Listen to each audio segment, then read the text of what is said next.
Everybody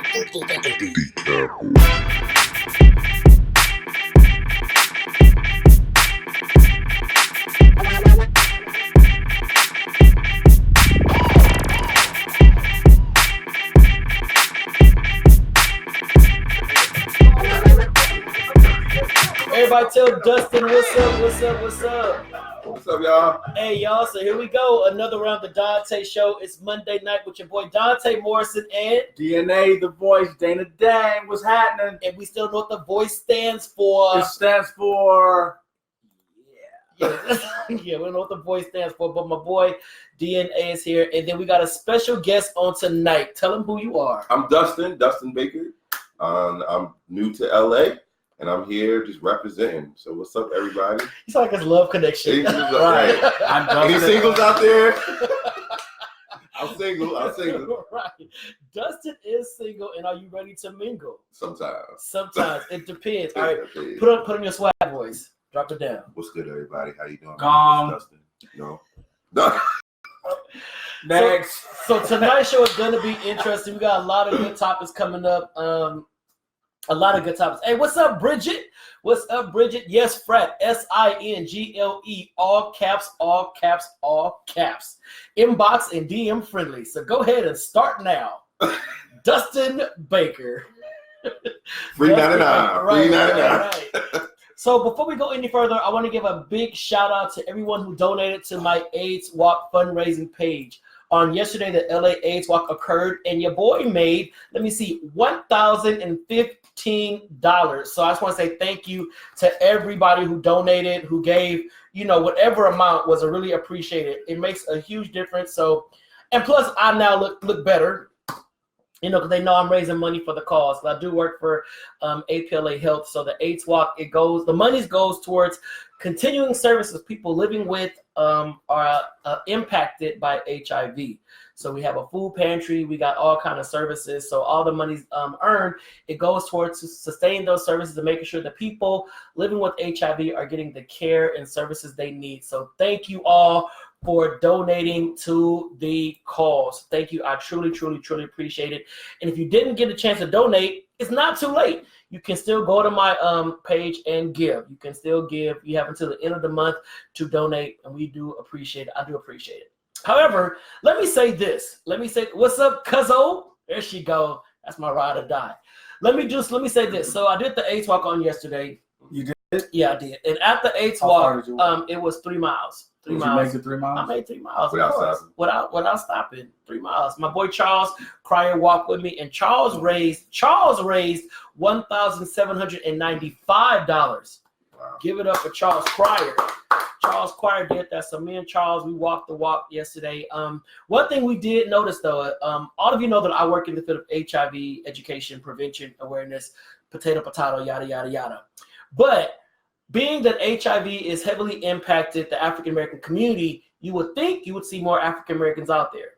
And that was not the case. Not surprising, but that was not the case.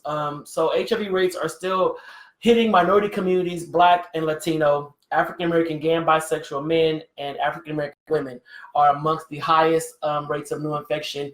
And at the AIDS Walk yesterday, I did not see a lot of that demographic out there. Why are you smiling? This is because your cousin said I'm not going to come for you for your speed walk.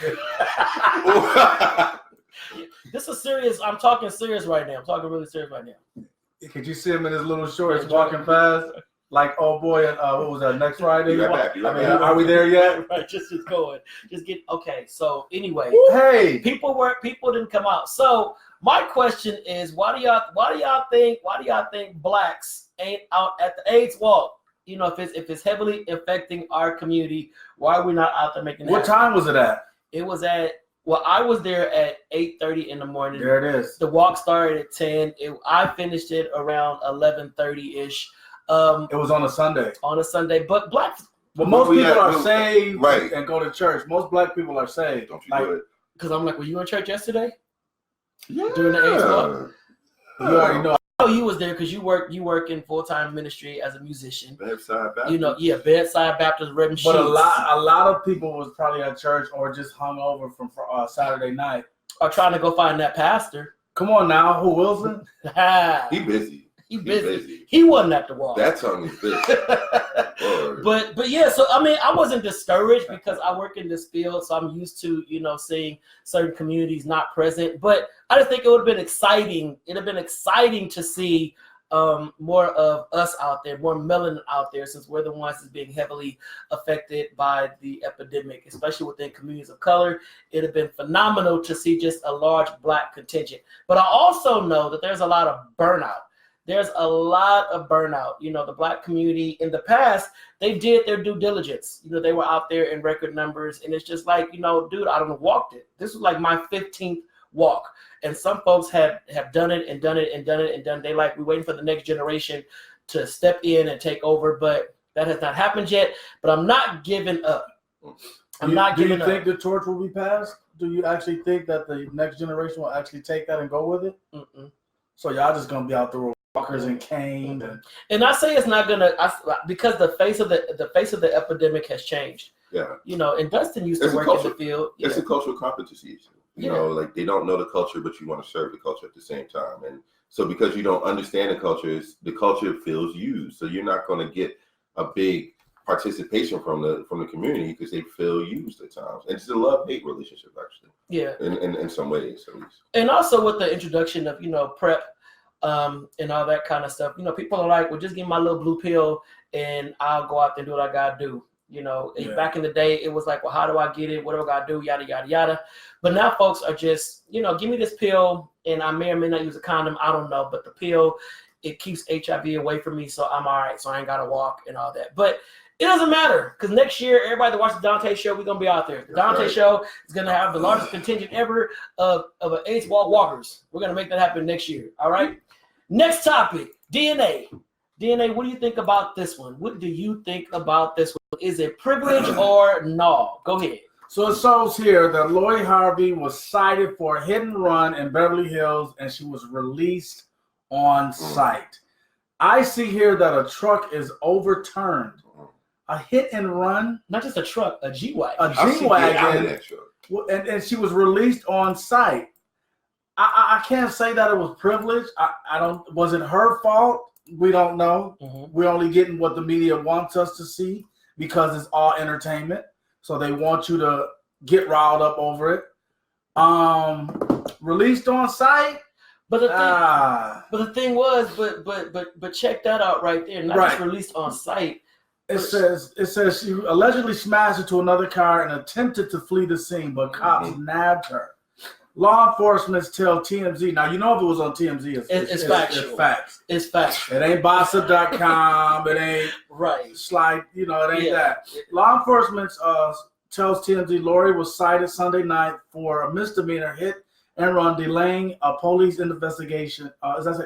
Delaying a police investigation in Beverly Hills. Our sources say witnesses told responding officers they saw Lori texting and driving when she slammed into a Prius. She hit a Prius with a G-Wagon? Yeah. And it's on its side. And the Prius is, the G-Wagon's on the side. Yes. So she must have rolled up on the Prius. Right. Because a Prius is like a little sneaker. The Prius took the G-Wagon out. Yeah. Basically. Right. So basically, I'm buying a Prius. I don't want a G-Wagon. So my thing is, is it because it's Lori Harvey that they let her go? I don't get it. Lori Harvey, of course, we all know that's the stepdaughter of Steve Harvey, the alleged ex-girlfriend of Diddy. And she was texting and driving, hit a Prius and flipped her G-Wagon, got out the G-Wagon and tried to flee the scene, but cops nabbed her. Like they weren't going to find out whose damn truck it was. Right, it's a G-Wagon, sis. It's a G-Wagon. It ain't no 78 Buick. It ain't no deuce in the corner. Right, it's a G-Wagon. So do you think it was privilege? Had it been like me texting and driving and hit a car, what do you think I would have been? First of all, they did a breathalyzer. I'd have had to walk the walk. I think she was released on site, but I don't think she's out of trouble, so to say. I think they probably just didn't hold her at the scene. I'm sure she still has gotten the ticket or something. She has to do some type of appearance or something. You're not going to have an accident like that, and they're just going to be like, all right, you can go home. But she tried to run. That's the part that got me. She hit the car, got out the car, and tried to flee the scene. Where was she? Right. Lori Harvey, Lori Harvey, where were you going? But released on site doesn't mean you're out of trouble. That just means you're not getting arrested and going to jail for the crime you committed.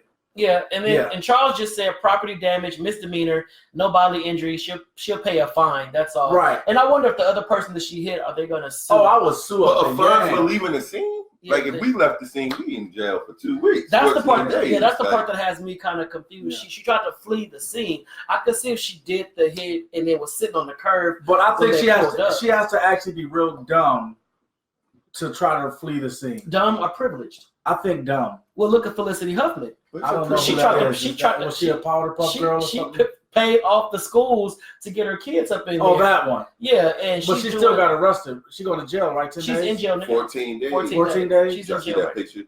She's in jail now. So I don't think she's privileged because she did get in trouble.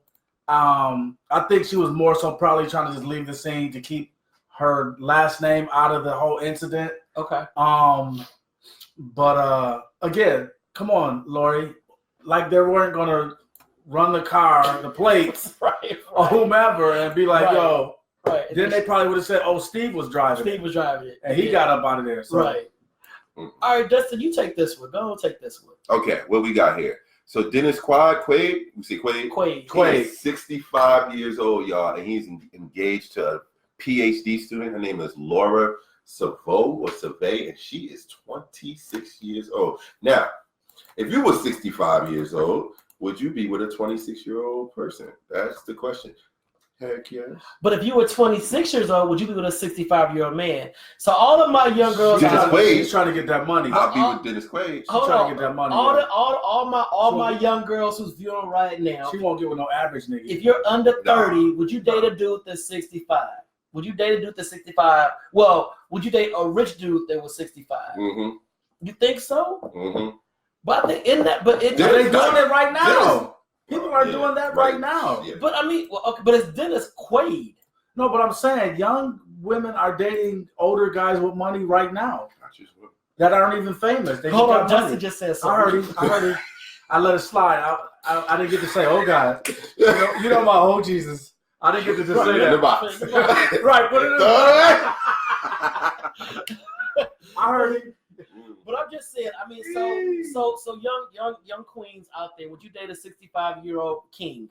You know, anybody on here? Yeah, anybody. We talking to the masses. We not. And like Serena just said, I would not. He'd be older than my dad. But Charles said, consenting adults. That is true. Yeah. Consenting adults. I mean, if she, it's your choice. If she like it, I love it. So kudos to Dennis Quaid for snagging a PhD student. She's very pretty. And they both got money. Right. It don't seem like Dennis Quaid. The same age. Yeah. That's the age bad. And it don't seem like Dennis Quaid is like ill or going anywhere anytime soon. So, wait a minute. She went to my alma mater. Oh, I didn't see that. She went to y'all water? She went to Pepperdine. Woo! That's your piece. I'm sorry. That's your PhD. Right. Ooh. I need to go walk through the quad. I need to go walk through the Quaid. The Quaid. You don't want to walk that walk. Through the Quaid. All right, next subject. The infamous. Your cousin said Dennis Quaid is fine. I just saw that. The infamous. I see that. His face pulled. That's just your cousin, though. Yeah, true. Charles said them old brothers got strong tongues. As proven in the video. Did y'all see? I saw the video. We ain't finna talk about that. It was strength. That's not our topic right now. Bad. And then Ahmad just said something right. Pray Tell and Ricky didn't look good on pose, so I disagree. There's an age limit. Yeah, Pray Tell and Ricky, it looked kind of, you watch pose? But is it about the look? No. Like, if I'm 65 years old and I'm really want to date someone that young. Hey, if you're 65 and your hips still working. I mean, we don't want just the hips working. I hope not. Excuse me, everybody, but something else. Ears, eyes, nose, some other stuff. But if I'm gonna go that route, and it's gonna be some love up. It has to be some love up in there. Yeah, it gotta be some love. I mean, because you're not gonna at 26. I don't think you have the wherewithal to tolerate a 65-year relationship if it's not some kind of compatibility. If it ain't no check and it's at pink. the end of it. Right. But what do y'all have in common? Does that mean she's advanced, or does that mean he's just able to adapt to the younger generation? It's just, I don't know. I mean, I'm not, like I said, I'm not knocking it, to each his own, but I look at the commonality. You know, he wanted to go see Barbara Streisand. She wanted to go see, you know, Megan Thee Stallion. It's like, What if he wants to go see Megan Thee Stallion? Exactly. You never know. You never know. People, we only see what the media and them let us see. We don't see people's personal day-to-day, every day. We're not in their home. We don't know what he listens to. For all we know, he can listen to trap music all day through his house. Now, if he's listening to trap music, I'm going to be with him. But we don't know. If you're a 65-year-old man listening to trap music, we don't know. But no, you're right.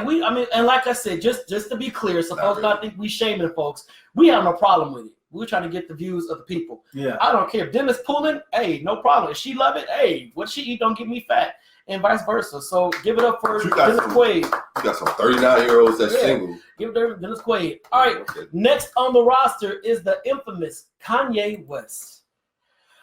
Either you love him. Did he just wear this? Either you love him or you hate him. That's Jim Brown right there. Yeah. So Kanye West basically has a documentary coming out this Saturday or this Friday that says Jesus is King. It's a documentary, and it's also an album that is set to release this Friday. So of course we have heard this album's going to get released over and over and over, but now we know that.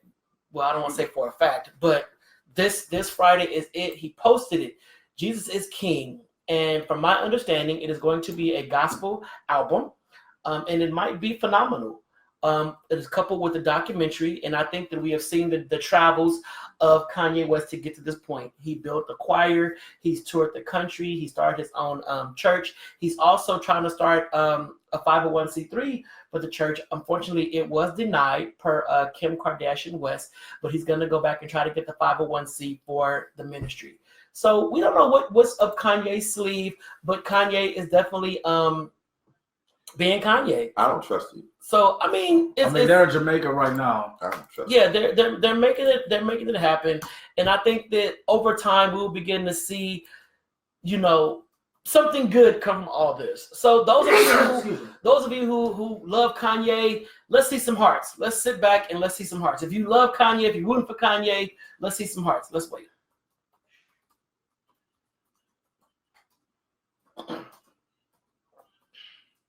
Heart. They're coming.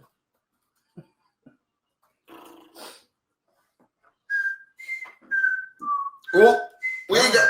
Oh, God! Ain't no hearts. Ooh. Wow! You see that? Okay. That's the people talking. All right. So let's try this. Let's try this. If you're over Kanye, hit the angry faces. If you're totally over Kanye, hit the angry faces. Let's see.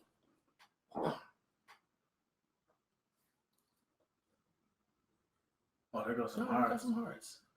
Oh, no, they over. Ooh, this is gonna be a flop. This might be a flop. Oh, folks is not. Folks is mixed. Look like a mixture. I don't see no mixture. No mixed bag, man. Folks is kind of over Kanye. It's all orange. But y'all really over. I don't want that in my way. God. But Kanye is spewing the gospel. No. Oh, okay. No. So, I think he is. Well, hold on. Give him time to speak. They still talking. Yeah, well, y'all still talking. Okay, go ahead. We'll sit back. Damn. Okay. Okay. It's like fireworks. Right. That's a fire. It's real 4th of July-ish. Okay. So all right. So let me say this. So do y'all think? Okay. I'm trying to find some kind of validation for what Kanye is doing, because at what point do we kind of step back and be like, hey, they still angry? Let's go ahead, Dustin. When I entered in seminary, I used to go to. I was in seminary. And my pastor said, I felt like I was called. My pastor said something so profound to me. He said, how you know you're called is when the people tell you. And I was like, well, how does the people tell you? It's like in passing. Some people can say, oh, baby, you called, or you got a word on your spirit, or, you know, in passing, people will tell you. The people right here, that's the calling that he was talking about. If the people are rejecting your ministry, the people cannot hear you or can't see the God in you. it gives itself some irrelevance in the beginning of the foundation of your ministry. You are going around to Howard University. You're doing the common tours that normally people tour when they're trying to tour an album. The first place you go, Howard Homecoming, Southern Homecoming, like you know the spots, right? And you're taking advantage of the community. The last time he had an album out, there was no such thing as slavery. Like, we all was wrong for being enslaved for 400 years. Now he has and he got quiet. Now he has an album out. Now he's all Christian. How do we trust you? How you're saying that you with this man, Donald Trump, and you're mixing church and state, and you're doing it just to drum up a support. So you're using Jesus actually to sell your albums. But you think so? Pimping Jesus out. Do you think so? I mean, and like Charles just said, a tree shall be known by its fruit. Come on, I Charles. agree. So what does that say about the people who are, I don't want to say following, because that sounds real Jim Jones-ish, but the people who are supporting, who are supporting. Well, I always say this. I always say that, I don't ever want, God can use anybody. That's how I say it. God can use anyone. So if he is truly, truly using this man to spread his word, more power to him. But when you know that, I know for a fact that I know people that are singing with him, that when he was bugging, they were shooting him down. I know for a fact, I heard it out of their mouths. Kanye crazy, he this, and he this, that, this, and what are you talking about slavery? He ain't black. He just, I know I know people that are with him that have said this. Right. But now they're singing with him and traveling with him. Ooh. So that's what confuses me. So you think they're with him for the money? What else could they be? So you think, so do you think that it's a gig? I know, but do you think that but in all fairness, it could be Beyonce doing the same thing and people will go. But a lot of it's a gig. We actually can say that about the disciples too, though. It's a gig. Right, and it's all. I mean, it's a lot of folks. There's a lot of musicians in church that are gigging. Exactly. So do you think that if Kanye stopped paying them, that they would stop? What do you think? Someone said God is not the author of confusion. I am confused. That's my cousin. This all my cousins, Johnson. All my cousins is. But you know what? All my cousins. What do you think? If he said, just like for instance, trip this. Just like for instance, they're in Jamaica right now, right? Mm-hmm. If he had said, I'm going to do this show in Jamaica, but all of you have to I want you guys to perform with me, but y'all got to get yourselves there. They wouldn't have went. They wouldn't have went. But they wouldn't have went probably because they couldn't afford it. But, I mean, it's. But this is Kanye West. Okay. Does anybody watching this feel sorry for Kanye? I don't feel sorry for him because we don't know what first of all, we don't know what his prayer life is like. We don't know what his conversations with God is like. We don't know how close to God he is. We don't know this. All we can know is what the media is portraying to us and what we're seeing. Okay. And what we see is foolery. That is true. That is very true. That is true. That's a word. Okay, so we see foolery. I see a mockery being made of using, people's talents. Everybody that's singing with him, their name ain't all gonna go on the credits. Their name ain't, you know what I'm saying? So it's like, it's just weird to me. It's just weird. And I'm not gonna break my brain trying to understand it. Okay. I just pray for that situation, and I pray that it's a legit situation for everybody involved, because I have friends that are involved, and I don't want them to be hurt emotionally or physically. Okay. So, but right now, all we can see is foolery. Okay. I mean, okay. What about you? I think his genius is what is the most hypocritical part about him, and he knows it. Where it's like, I cannot be a traditionalist. I have to always buck the ante and whatever. I'm always going to up the ante. Now, I'm a little nervous for him because he has upped the ante so much. What's really next? Like, you have kids, you have a legacy, you have your wife, and I don't see any your mother. Right. Your mother. Right. Morris Brown College professor, right. AKA all that. Like, After a while, you're gonna start running thin. Okay, well, I mean, I get that, but okay. So we'll move on past Kanye. Clearly, Kanye is not a topic that I mean, I don't know what to feel, because if he said that he's a born again Christian, like Dana said, who are we to say he's not? But I do believe that there's a spin on this whole thing that is kind of making a mockery of the faith. There's a huge spin. Now, he could be doing great work. Right. I've never been to the Sunday service. I've seen the choir sing. I know a lot of folks that are in the choir. I don't know how the messages are that happen on that Sunday or whatever. I don't know. So then Rybud chimes in about cokehead people in the choir. We don't know. I mean, Jackie called Phoebe a crackhead. So we don't know who's there. We don't know. But Phoebe's weak. Okay. But I do slightly feel sorry for Kanye, because if he really is sincere about what he's trying to do, his previous actions have messed it up. Right. That's what I feel sorry for. But something will show in your walk that your intention will come up. Your intention will have to show up at some point, and I don't see any of that. I see his intention as self-serving. Right. Personally, I feel sorry for him though. I do. I feel like he's a slave to attention. Okay. Well, personally. All right. Next subject is, I posted it earlier, and hopefully this angered a few of you. There's a video going around of this young man who gets jumped by his friends because he lied about being bisexual. So how the video is very graphic. So the video basically starts out, it's a young man, they're in the apartment, and one guy is telling the dude, you lied about being gay or bisexual, whatever you are, you lied. Mm-hmm. While he's talking to him, another friend creeps up behind him and then just steals on him, just sucker punches him. And then the one on the couch jumps up, and they all just start beating this kid down. I mean, beating him down. I mean, it's unapologetic, unrelenting bullying, and beat him up. So they did this, and I shared it on the page, my page, to get people's thoughts, because it's 2019, right? It's 2019, and dudes are still fighting dudes for being gay or bisexual, and these are his so-called friends. But then we always hear folks saying, come out, live your truth, you're safe, it's gonna be all right.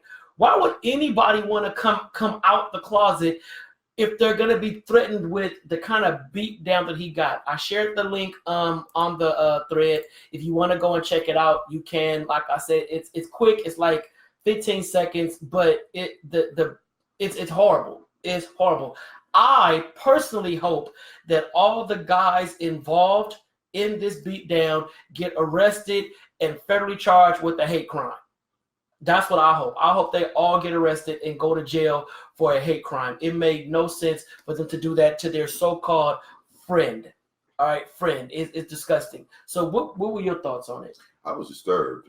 Well, I think when we talked about it, the most important point you said, it's not like I'm using your body parts to have sex with somebody else. So, like, why are you really mad? Like, are you involved in my sexual experiences? Right. So, like, you gonna stomp me because I'm doing something with my own body with someone else's own body? Right. I mean, they fought him like they came home one day and said, "Yo, man, you took my stuff. You took my dick and went put it in another man. Dude, next time ask me." Right. It's like, yo, what I'm doing with my body part ain't got nothing to do with you. So why you big mad? Why are you so mad? So, and I know how you feel about bullying, any kind of bullying for anybody. So you want to chime in? It's a thin line on this one for bullying for me, because they were close friends. So bullying, I wouldn't say they bullied him. I think they shouldn't have done what they did because of his choice. Should they be punished for it? Yeah. Bullying, I wouldn't say they bullied him because they were all like close. Bullying is more so to me of just constantly picking on somebody, bullying somebody every day, badgering, something like that. So getting dragged ain't bullying. I don't think this was bullying. I just think this was a beatdown. It was a beatdown. A beatdown for what he wanted to do. Mm-hmm. So I wouldn't say bullying for this. I just say they shouldn't have beat him. They shouldn't have did what they did. They shouldn't have touched him at all. At all, exactly. It wasn't their business. Right. Not their business. And Like Tim Bisson just said, toxic masculinity equals fragile masculinity. Right. Nothing that this young man was doing put them at jeopardy of being viewed as gay or less masculine. Even when you see the young man, he wasn't in there in pumps with a handbag. He looked just like them. It makes no sense. It makes no sense. And the fact that we're still in that kind of a cultural climate where people think that it's okay to just jump on somebody, but let those same 3 dudes have got shot by the police, and it'll be a whole uprising on social media, not realizing that the week prior, they just beat up a black boy for being bisexual. You know, so but I get what you're saying. Like, and you know, Kyrie is saying it wasn't bullying. I get what you're saying. It wasn't bullying per se. The way we think about it. Yeah. They beat down their friend. They beat down their friend. They beat down their friend because he was bisexual. Right. You know. So Dustin. But if you would beat down your friend, then what type of friend is this? But I remember as a kid walking up the street. I'm from New Jersey, East Orange. And I remember a couple of moments where it was coming close for me, where it's like, they used to call me D-Gar, as D-Gay. Don't y'all laugh at me out there. But I don't know what that was about. But in the gym, every time we was in the gym, it was always some type of threat that, you know, I'm about to get jumped, or, you know, I always walking down the streets, going home, I had to look over. And instantly, I became a little more masculine, that toxic masculinity, where I had to protect myself because I'm like, any minute now, I'm about to get jumped. I'm 16, openly gay. And I get it. Like, as soon as people tell you to come out, live open, but they don't tell you the consequences about that. And then sometimes it's the same. Like, you know, you have to live with courage. And that's living with courage. Like, you know, you can get stomped being who you are. You can get dragged down the street. And even though it's 2019, it's worse now. But did you think you would get stomped by your friends? I thought I got stomped by my own father. Like, this is not even say friends. Like my people in my blood. Like, my father was so toxic masculine, firefighter and all this, and a preacher at the same time. Here I am with blonde hair. You remember the Cisco era? But everybody had blonde hair. Everybody had blonde hair. Yeah. But here I am walking around here with. You have blonde hair? I got pictures. Bro. No, I didn't have no. Okay, well, all right, whatever you want to call it, winter wheat, whatever you want to call it. Winter wheat. Right. Okay, maybe not blonde. Okay, we'll take that. Yeah. Winter wheat. All right, go ahead. But yeah, man, there was a couple of moments where it was like 4 or 5 guys were like, especially the same guys around my hood. Well, I always had to walk by them when I'm trying to go home. And one time they did pull it, they showed me the gun. And I'm like, you know, you have to walk all masculine down the street because you're like, yo, this guy got a gun on me. But you think it was that way because you were more I hate feminine masculine, but because you didn't perceive what made them feel comfortable. Because I was masculine and I was gay and I was confident in who I was. Now in my mind, I didn't know what masculine and feminine. Like, I thought I was feminine, but according to what everybody else thought, it was like, oh, you look like one of us, you act like one of us. And then when they discovered that, oh wait, you gay, you know, all that stuff. I'm like, yeah, so what? Like, what you mean? That's when, you know, I had to keep looking over it. And there was a couple of moments. I remember getting out of some sketchy situations where it's like, oh, I'm about to get jumped for real. And I'm looking outside, like, it's like 8, 9 dudes, and the anger in their eyes, just because I decided to do something with somebody else that's the same gender and my own confidants, you know, they wanted to fight me, kill me, drag me. And I'm like, you got all these girls, which I could probably get, but you got all these girls in this block, and you want to fight me because I'm dating you. I wouldn't say that. But you know, and they used to be the same guys that be every time you walking down the street, you see them staring, they staring at you, and like, well, why are you staring at me? Because you're interested in something. It's the same. I don't want to get down that topic, but you know those guys. You know those guys that can't stand themselves, but they're always staring at you. They always want something, or they always, you know, their curiosity, they want to scratch it. And if they can't scratch it, they fighting or they showing up. I believe one of those guys in that video probably would have pushed up to him. Probably have. And was scared that he was going to out him. Yeah. Or whatever the case may be. Yeah. So like, do you think that hold on, let's see. You feel about the Blacklash over D-Wade. Oh, we could talk about that. So was that his son? Yeah, about Dwayne Wade. And I think Gabrielle Union, she posted a picture last week saying my 2 girls are my daughters, and one was biological and then one was, but I don't know if the son ever Did he ever say? He didn't come out. He never said he was a girl or anything like that. But I did see an interview with her where she alluded to. I don't think they're wanting. I think that the child is out, but I don't think the parents. No, the child is out. I mean, no, transitioning. Oh, transition. Oh, gotcha. Okay. And I don't think the world is ready for that yet. So they probably are waiting for that time. Okay. But I think in the household it's common nature because you can hear some pronoun switching in some of their interviews, and I'm like, oh, we got, and I love it. I love it. Right. And I think, the backlash. I don't think Dwayne Wade cares about the backlash. I mean, at the end of the day, I don't think he does. At the end of the day, Magic yeah, Magic. Well, we don't know if Magic cares, but Magic don't care. We never heard about. R. Kelly never said anything about his transgender child. Nobody even talk about that because we so focused on everything else with R. Kelly, but forgetting that R. Kelly has a transgender child. And I just think this stuff is. I think we're making big issues out of nothing. Things that we need to be focusing on, we're just not doing that anymore. We're just not doing that, and it's unfortunate that we put so much emphasis on other people's lives and other people's households when your house is burning down. Right. It's such a deflection type of attitude. Yes, R. Kelly has 3 kids. Cuzzo, where you been? 2 daughters and a son. 2 daughters and a son. He has 3 kids. Yeah. Well, 2 sons and a daughter. 2 sons and a daughter. 2 sons and a daughter. Yeah, now 2 sons and a daughter. Exactly. So I don't know. Do you guys think that this kind of bashing will ever stop? Do you think that homophobia and all that will ever, go away? I don't think so because of the evolving of social media. And just remember when we were kids, now to the social media era, and then it's going to just evolve even more. So I don't think. I think so. I think it gets safer. I'm sure. I don't think it's going to go away. I don't think it's going to ever stop. I think, but I don't know. I do see a change. I think this is so archaic that our kids are going to look at us like, I was tripping over that. Like, right. That's so whack, but.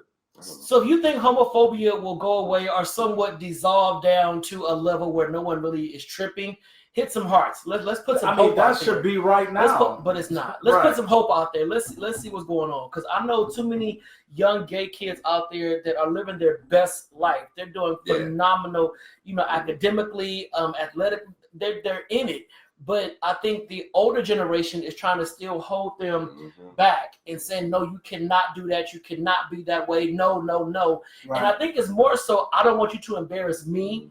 I don't want you to embarrass our family name because, Black folks, we are good at keeping stuff in the house. Yep. We are good at keeping stuff under the carpet. And Dustin, you can talk about that. You're on the show. Come on, Dustin, you can talk about it. Did we ever introduce him? Yeah, we introduced him. This is Dustin Baker. Openly gay. Dustin Baker, talk about that. Talk about growing up with you with brush. Well, all right. So I grew up in New Jersey. I'm also a reverend. So I decided that I was very suicidal, and I hated the fact that the worst thing God ever did to me was give my mom 2 kids, me and my brother. My brother, all fine and deaf, all American, bodybuilder, and then who I am. This is back in the day.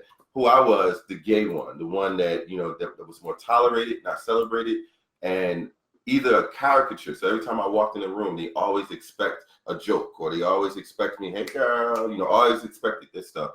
And one day I decided, if I'm going to kill myself, and this is real, I was like, if I'm going to kill myself, before I make that decision, let me find out what the Bible really says and what the Bible doesn't say about me. And so that was my number one reason why I went to seminary.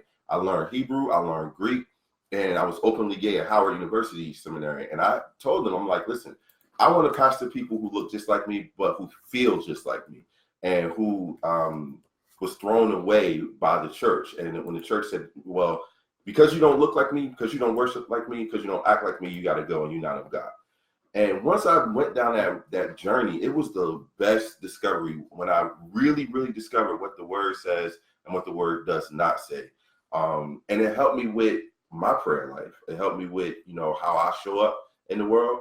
I don't have to show up in the world where my father did. I could tell that there's some generations before me that struggle with same gender love. I ain't out to nobody though. But I don't you said in your blood, in my bloodline, in your lineage, in my lineage, okay. I could see the struggle is real. Okay. Even if you had married or if you had kids, I could still see live your life. It's not nothing freaky or whatever. But when I discovered that God loves me and really that Jesus was around this. Like, this ain't nothing new. I'm like, this ain't no 1998 situation. Right. Like, this was like before Christ situation. Then I'm like, well, they don't know that? And once I realized that my people don't know that, I'm like, well, who gonna tell them? And so whoever's gonna tell them gotta look like them or act like them. But then you have traditionalists coming in, like, well, you can't come up in this church with your gay theology and your rainbow robes and, saving, trying to promote a gay God. I've heard all that stuff. So the AME church rejected. And I had to go to a openly gay Pentecostal church, actually. They were the only one to open me up. And then Howard University, Howard accepted me. And you would be surprised how much this country is hungry for people to change it. You would be surprised. And the depression of it is real. The suicide, I remember the moment. I said, either God, you made me for me, or I'm out. And that was 2008. So when you went through the evolution of Dustin, were your parents supportive, or were they looking like, okay, maybe seminary is gonna bring my son back? My mother caught me. Tell that story. That was a good one. Well, if you feel like it, if you're comfortable. I was 16, middle of the night during the summer recess. From the summer thing, my mom would sleep like 3:00 in the morning, and I just started talking in the living room, and I said, "Come on in," things started coming up. And this lady wanted to smoke a cigarette the night that I was fooling around. And she come downstairs and she kicked him. Well, she caught us. Okay. And she kicked him out with just his boots and said, if you want the rest of your clothes, you need to bring your mother back here. And so he was like 19. I was like 15. I was fast. I was so fast. But anyway. Other fast was watching. Trust me. Yes. Trust me. He got kicked out with just his boots and his keys. But that was the day that my mom was like, "Oh, you gonna die this, or you gonna go to hell, and or you this F word." And I remember watching her smoke that Newport, and I was like, "Yo, I'm about to go to hell. Like, I guess I am gonna die. I guess I am. God doesn't like me." And I'm like, I don't know why God chose my brother and chose me. So from that point, my mom turned around. I think she felt bad about that. And I guess I started acting differently. And maybe about a couple of months later, she said, "I'm gonna raise you gay." I was 16, and she said, "I'm going to finish raising you." So one of the things that I will never forget, the first lesson that she taught me was, there's a difference between your personality and your sexuality. And when you show up in spaces, please show up with your spirit and your personality, and then invite people into your sexuality if they deserve it. Then she used to teach me how. Hold on, pause. Say that again, slow. You about to change somebody's life. Go ahead. She said there's a difference between your personality and your sexuality. I will always merge the two. So because I came out gay, I want everybody to know I was gay. But she said, no, when you show up into the room, they should see your spirit and your personality. If you want to share your sexuality, share it with the people who deserve it. And that's it. And if it's a lot of people that deserve it and they prove it, then that's on you. But bless you. And I'll never forget that. So she said, this is called the shut mouth grace. My mouth was open when she felt that thing right there. She had a word. She said, shut mouth grace. So I was like, what kind of shut mouth you right. But no, she told me, my father was a pastor, my grandfather was a pastor. And I was like, well, how am I going to be pastor? I'm up here doing this. And that's when I realized, well, y'all doing it too. Okay, well, we're going to pass it together. And when my mom said something to me when I got married, she said, I always knew that you was different. And I was like, well, Mom, we got to tell other people. Like, you got to tell other parents that you told me about the shut mouth grace because I saved my life. And, but yeah, that's why I started. That's my story. I always wanted to be a dad. I always wanted to be married. And I always wanted the equality and the equity that my straight counterparts got. I wanted it for myself. And I believe it's attainable. And I want to raise a nation or help raise a nation of people to go get it. And so that's why I'm here. But the depression, I pledged, I'm an alpha. I pledged openly gay. Not at Howard, but I went to Howard with as an alpha, and everybody knew I was gay. Everybody knew I was irreverent. So my life was and a drum major. Played the trumpet and a drum major at that. And I was always messing. My mom, she said I had this blonde hair, and I remember going to the gay pride, and she was like, I didn't raise a woman. And she would hate that I say this now because trans rights was not there yet. This was in '98. And I was like, well, what if you did raise a woman? You know, like what you are and who you are, I am. Like, you know, have, you know, some love for that. And she's now like really into the gay world. She's in Atlanta now, of course. Oh, well. Every time she get her hair done, she's like, so right. what this word mean? Right. What does coins mean? And child, please. I'm like, who are you talking to? But God is good, man. Like, you know. So how's your dad? My dad is cool. It just took him a while. My dad, I mean, he know the time of day. I don't think let me not out. But my dad is cool. I love that man. In some ways. In some ways, I had a hard upbringing because of him. Right now, what my dad likes, he hasn't said this to me, but when he looks at me, he wonders how come, what's a masculine gay? And I'm not, you know, we don't need to go there. Don't try to tear me up on it. But to him, in the American thinking of, I hope you're not the bottom.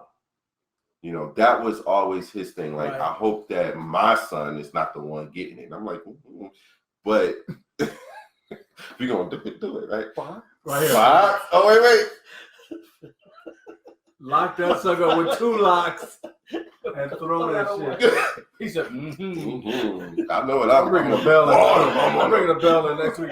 The bottom, the top, the sides, all of that. Oh, dear God. Okay. But you know what? On some real talk, you know how you have your drunk uncle and they be like, yeah, that girl look good.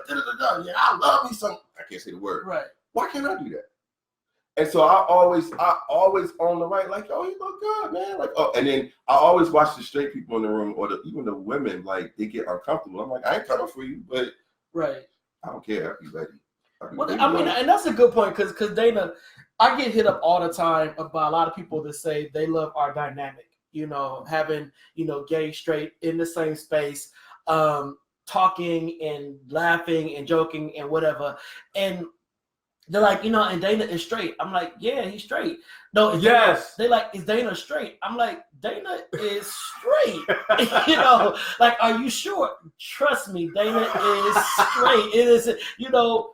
Yeah, he's still straight. Right. Even though I rubbed on him. So how does it make you and feel? he turned gay when you rubbed him. Like, let that happen. Exactly. How does it make you feel knowing that you are, you know, heterosexual, you know, in the room with 2 gay guys having healthy conversation, but there are some straight men that may look at you as like, dude, what are you doing?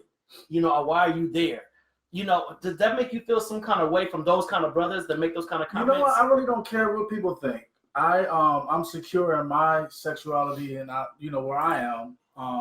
No, I'm not gay, and I have no problem with having gay friends. I have no problem with that.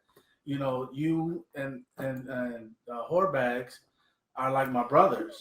So talk about Eddie. Oh, I'll take it. But y'all like my family. You're my right. brothers. So, you know, and I have, you know, gay family members and my sister and cousin, and I have a cousin that transitioned. I think I told you about her. Mm-hmm. Yeah. Mm-hmm. So it doesn't really bother. It doesn't bother me. I mean, I had to mature into it. Once you read and do your education on it and things of that nature, you mature into it. And I think that it shows maturity. It's nothing to be about. I mean, definitely DEF CON. I'm not going with.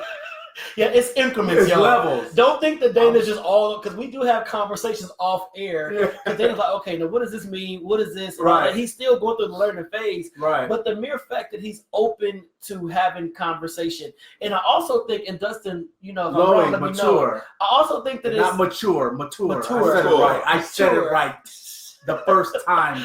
I also think that it's important for gay men to respect the boundaries of straight men. You know, it's a lot of gay men out there that will say, well, you know, any man can be turned out, or let me get around them, or they get around, then they cross lines. I always make sure that whoever I invite on the Donta Show is not gonna make Dana feel uncomfortable. Right. Anybody I invite, because this is our show. But it's Dana's. He finally. Wait! You don't interrupt that. Repeat. This is our show. Oh! This is an inside joke from I earlier. need some hearts, y'all. I need some hearts. Our This is show. our show. And I would hit, even when folks inbox me about, yo, can I come on because I want to meet Dana? You know, I'm like, no, it ain't that kind of thing, because then Dana swing on you. I'm rolling back because it's like respect boundaries of people. And trust me, I get hit on. I'm not stupid. You know, I am fine. I'm all of that. I'm sexy. All that. But So, deep. Oh, sorry. you My interrupted bad. my It's your section. show. It's your show. My bad. You interrupted my sexy speech. And I get hit on, you know, and stuff like that. I'm not stupid. You know, so it's just, like I said, I'm just to the point in my life where people are human. I mean, just because somebody, and people, the first thing that come out of their mouth is, oh, such and such. The first thing they say is gay people are having sex all the time. Oh, right. I know celibate gay people. I know celibate. I do too. I know celibate gay people. Year, right. I know celibate gay people. So it's not even about that. And again, if I lose friends or if I don't have friends because of who I choose to be friends with, you never was my friend in the first place. My life is not going to stop. My blessings are not going to stop coming because you choose not to be my friend because of who I choose to be friends with. Peace out. Because life goes on. This show is going to continue. When we blow up, don't be coming back trying to be my friend then. Right. So, and again, you know, your boss or whomever you interview with may be gay or whatever the case may be, and you out there feeling some kind of way, what you going to do then? That person that want to give you that $1 million of that money may be gay. What you gonna do then? Right. Not go get that money? Or God may say your blessing has come from that person. Right. And you're like, but God, that person's gay. And he gonna be And like, God well, I knew that before you knew that. right. But then my friend brother just chimed in. He says, I'll agree with that. But at the same time, sometimes gay men simply will compliment a straight man and he becomes highly defensive. Mm-hmm. That's true. Yeah. Who, the gay man? The straight man. Oh, yeah. But like Dana said, he's confident in who he is. And if a gay man comes and says, yo, dude, you know, you got some beautiful hazel eyes. No, I ain't gonna do all that. You know, hey, dude, what's up with your eyes? Mm-hmm. Well, how would you feel? Hey, how your eyes I'll be doing? like, all right, thanks. Hey, can I gaze? Oh, that's what's up. Can I say See, something? sometimes people like, yo. No, it's his energy that really will help the movement. Right. It's that thinking You that just say really thanks would and move change. it on. Yeah, but your eyes are That would be an example I for know. a lot of. Yeah, Shut up, y'all. I'm a I man. want you to be They ain't humble. listening. I can't be humble. I get what you said. Go ahead, Justin. You dropping it. Go ahead. What you say? Oh, my bad. No, it's your energy. Actually, it's your example that's really going to shake some things up. Because I think straight brothers can really lean on you and lean on your example and see the dynamics between you two, where it's like there's no reason to be this defensive or to be this scared or nervous. Because some women don't want you. So what makes you think a gay man's gonna want you? I feel the same way. You know, I'm happily married. I love my wife. And it's like she knows, I mean, you know, she knows she's married to. Yeah, she knows. So it's like, you know, it's no question about, oh, why you hanging with them or why you with them or whatever. She knows me. You know what I'm saying? So, and I know me. So I don't trip off of what anybody think. If, like I said, if I lose friends or whatever because of whatever I choose to do, being a grown ass man, all right, peace. Because that's not gonna stop me from living my life. That's not gonna stop my checks from coming in. I just don't have one person that's not following me on Facebook, so I don't care. Red and pink are two different colors, but they are both colors. Yeah. You better drop a word. And I wear pink. I wear all colors. You really do. He know I don't have no problem. He got some banging pink blouses. Blouse. Look at this guy. It's taffeta. Papa. So, and then Ahmad just chimed in again. He says, straight dudes will say, you know, hey, you looking real nice today. It's weird. But if he was to say, sup, bro, your fit is dope, it's better to say the straight men. So I guess it's all about the inflection, the terminology that ties into that whole masculinity But thing. the straight women be It doesn't make any. I mean, to me, if I gotta go through all that extra stuff to make you feel comfortable, then we just shouldn't talk. Yeah. You know, we just won't talk. Period. Why you gonna get mad because I don't want you? Yeah. Because you know sometimes straight men be getting mad like, why he ain't want me even though I ain't gay. Yeah. But most of the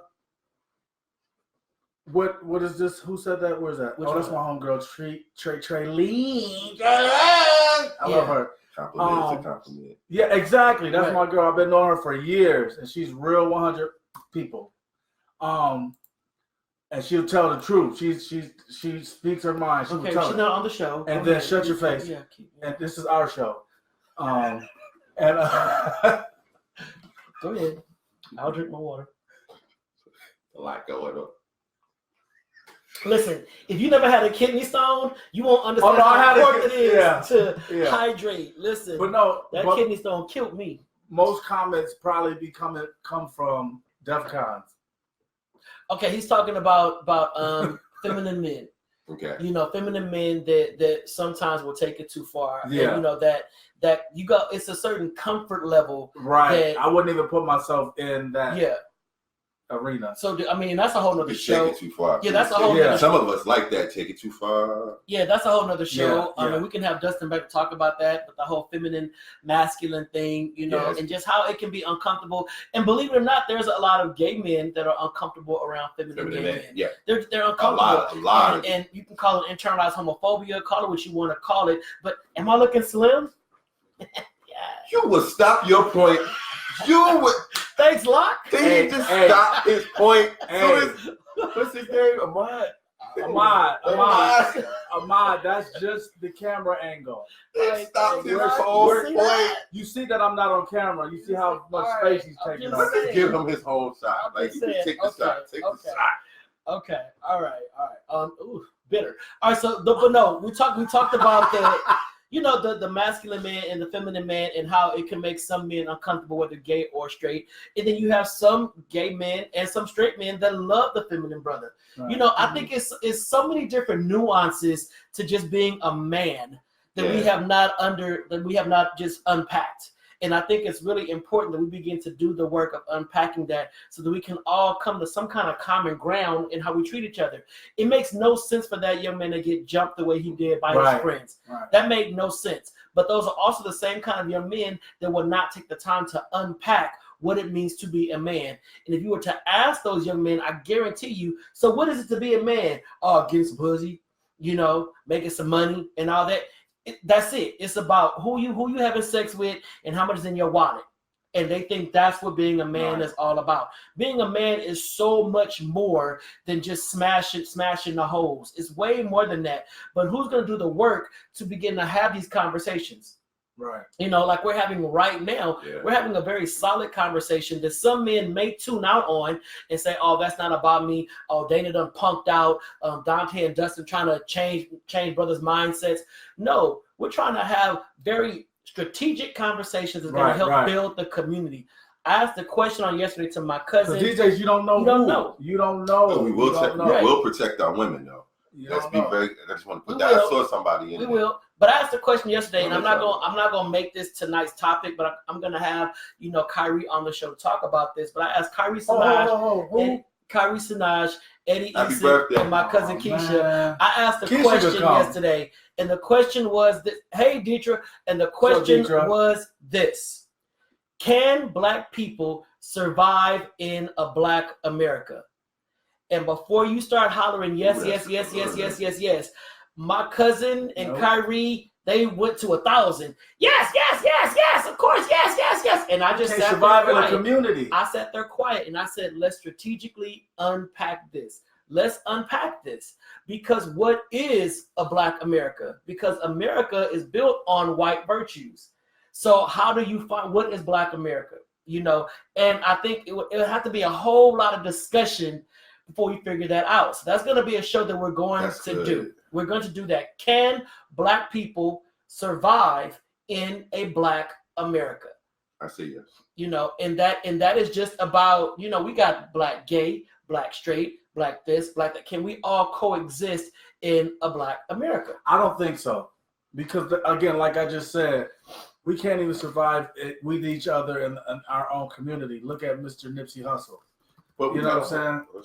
We can't even survive in our. But there was still, but in all fairness, and some would agree, there was still a white influence behind what happened to Nipsey. Do we know that? We don't know that, but there's a lot of white influences. Could have been a black man that paid him. But there's a lot of white influences that shape the decisions that blacks make.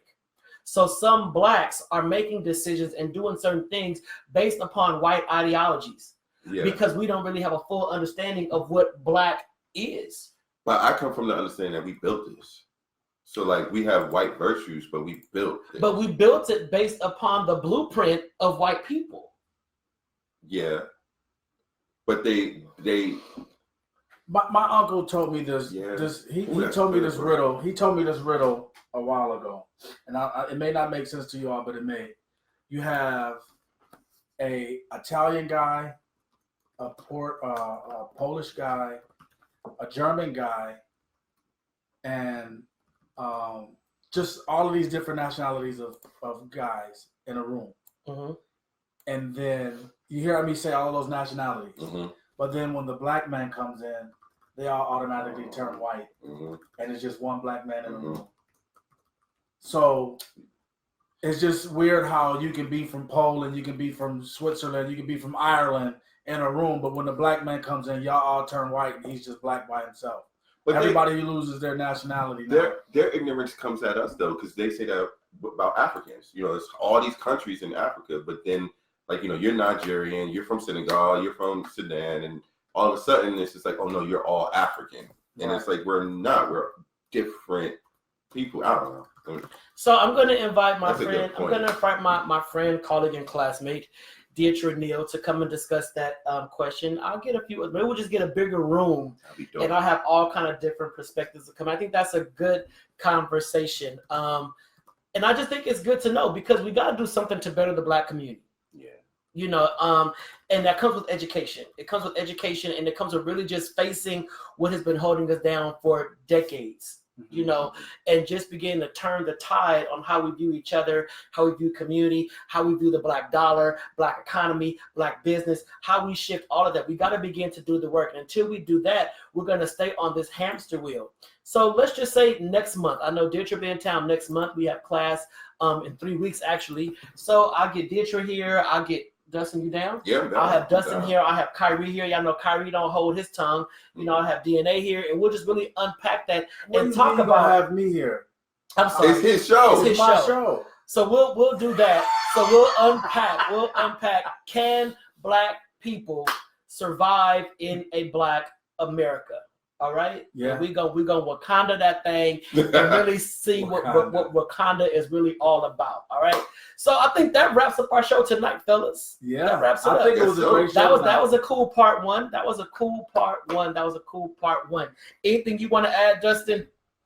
Just know that you're more than enough. Anybody that's going through something out there that's just trying to push to their next level and they don't have anybody supporting you, you know, you are more than enough. And you may not have a lot of people in your corner, but you do have God. And, you know, just remember that. Remember that you are more than enough. That's all I got. You are definitely more than enough. I don't have any black business shout outs on today. I am so sorry.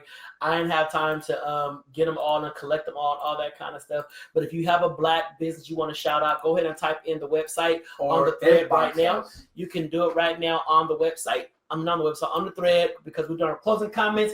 This is your time to promote yourself. If you are an author, a creative, a singer, a songwriter, whatever. If you got a website, post your website. What's up, Cuzzo? Randy, thank you so much for watching. This is my cousin's first time watching. Woo! Randy, share this. Now listen, I'm the oldest of like 15 cousins, and this is this Negro's first time watching. So Randy, where you been? Brown? Where you been, Randy Brown? Where you been? You know, so Randy, make sure you watch every single week. Every single week we do a different topic on the Donta Show. But yeah, if you got a black business you want to shout out or pump up, make sure to do it right now on the thread. Make sure to do it on the thread. Who doing these mean faces? Who's upset? Who's mad? Upset? What are you upset about? What are they mad about? Also, make sure to follow the Donta Show on YouTube. I just posted the thread. Follow Donta Show on YouTube. Dustin, how can folks reach you? Dustin Baker 1906 on Instagram. You can do Dustin Baker on Facebook, and that's it. Reach me through prayer. Oh, we got somebody deep in the studio tonight. This I can't use it. Reach me through prayer. Wow. Dana, go ahead. What's your closing things? You already know. Be kind to people. Be nice. Give a good hello, a good wave. Make sure you got some deodorant on before you wave, though. We don't want you to wave and somebody pass out and you think you got the Holy Ghost on you. Listen. And it's just funk. Right. Somebody got my same name? Yeah, Dana. That's my classmate. Dana's a beast. Dana should be on this show too, but Dana don't be here on Mondays because she flies in from Houston. What does she do? Dana's savage. We're in the PhD program together. Oh, come on. I surround myself with knowledge. Hey, there it is. Yeah, Dana getting her doctorate too. So yeah. Dana. Good night, Pam. Good night, Pam. Good night, Pam. All right, so show love, spread love. Instead of spreading lies, spread love. Instead of spreading lies, no bullying. Woo-woo.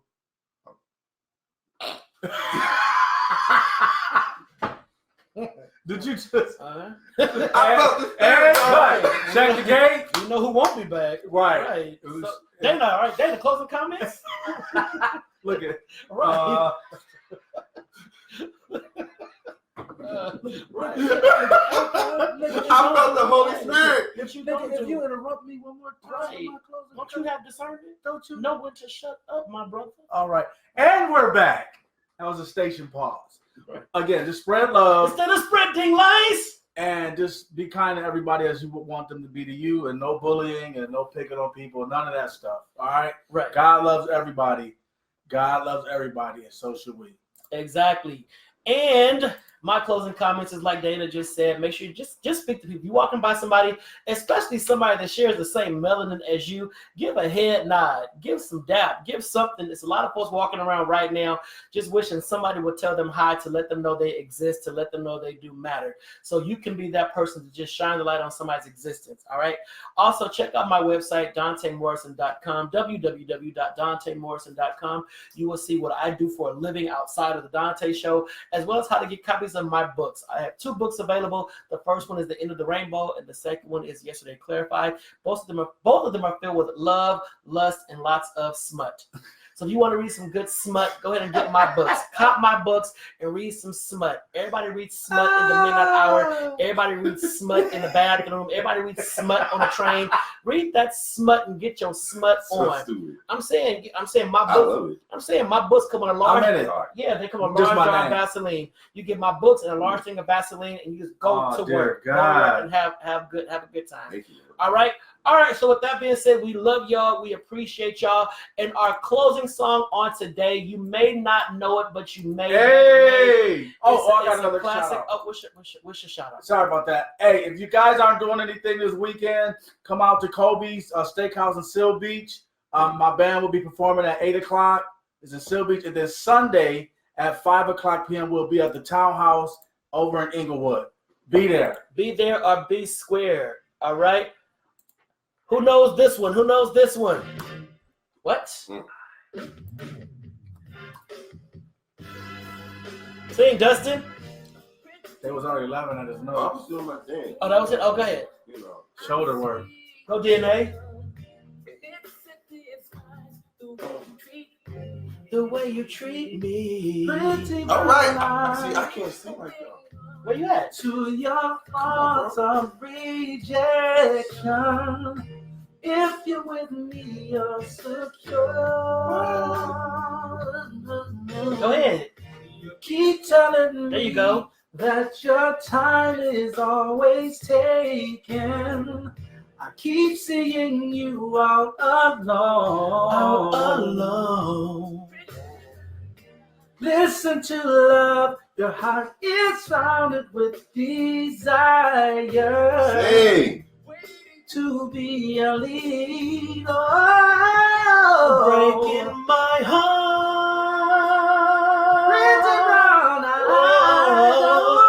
Breaking my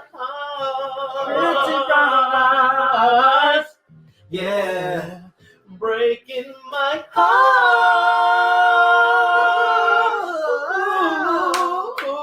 Breaking my heart. We gotta do an AO. That's my part. You gonna do Nail? Tell your Go ahead. friend that Give it up for Dana, I yo. don't mean nothing to you. Hey. Where you at? The truth. The truth. Oh, Now I know your heart is in the right place. Uh-huh. Let you down. No. Oh no. You can't disguise all the findings of your heart, girl. I see your eyes. I see your eyes. You can hide. You know. Oh. Since Play with these love.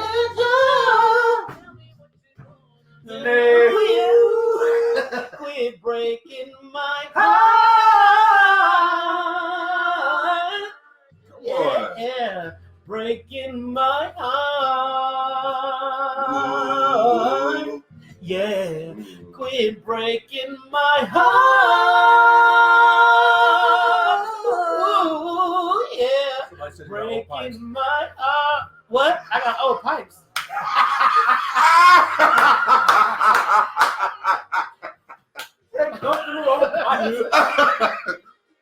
Your cousin, I think That's my frat brother. your own frat Oh brother. my God. Here we go. All right, y'all know the song, right? Come on, Dustin, you ready? Okay, here we go. Just Here we go. I'm gonna just pick Justin, you gotta do the bass. Don't talk. Just Yeah. listen. Talk, just talk. Do the talk part. I love It ain't no talk. Oh, yeah. I love make up your own line. baby. Yeah. You got a message. No, you reached Dustin. He The said, right time. Right. Wrong number, right time. You got a message. I get back to you. All right. There you One. Boom. You got a message, baby. They can't Ready? hear you. They can't hear you. Come on. Oh, they can't hear me? Talk. Oh, talk to me. Use that baby. bass. I'm using that bass. Yeah. Take them boxes off. Oh shit. And good night. And good night. Wrong show. Wrong show. Also, I'm fired. Shut I'm the fired. Shots fired. Here we go. Here we go. No, you do this. Quit breaking my heart. Breaking my heart. Pretty brown Oh, I do the drum. Eyes. Yeah. Oh, Breaking my heart. pretty brown eyes. Woo. Breaking my heart, baby. Oh. You got on tight draws. Nail. No, you hit that. I couldn't hit that. Here comes the nail. Go. Nail.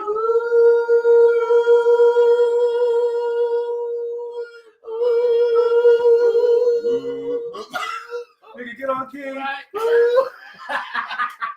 All right, y'all. All right. God bless. Till next Monday. Next Monday night, special guest is the one and only Brandon Anthony. Brandon Anthony Yes. next Monday night. Blessing the Donta Show, his phenomenal presence. Looking forward to having Brandon Anthony. So be back next Monday, 9 p.m. Pacific Standard Time.